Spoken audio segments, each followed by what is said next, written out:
guys, இது வேர்க்கடலைலாம் ஊற வைக்கக்கூடாது.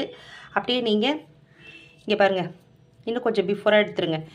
நான் அப்போ பார்க்கும்போது கொஞ்சம் நமுறு தட்டின மாதிரி இருந்துச்சு. அப்புறம் வெளியில் எடுத்துகிட்ட பேர் பார்த்தா ஓரளவுக்கு காஞ்சிடுச்சு. கொஞ்சம் முன்னாடியே எடுத்துருக்கணும். ஸோ இந்த மாதிரி நீங்கள் இதை வந்து ஊற வைக்கக்கூடாது. அப்படி உங்களுக்கு எவ்வளோ தேவை, ரொம்ப போடக்கூடாது, கொஞ்சமாக போடணும்.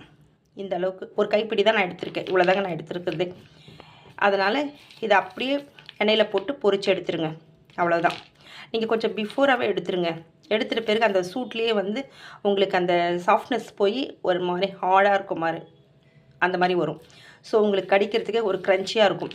ரொம்ப காய விட்டுட்டிங்கன்னா அதாவது கசப்புத்தன்மை வந்துடும். உங்களுக்கு மிச்சரோடு சாப்பிடும்போது நல்லா இருக்காது. பார்த்தீங்களா, இது கொஞ்சம் கருகிடுச்சு. இங்கே பாருங்கள், கொஞ்சம் இது பாருங்கள், இது நல்லா இருக்குது. இந்த ஸ்டேஜில் எடுங்க. புரியுதுங்களா? அவ்வளோதான்.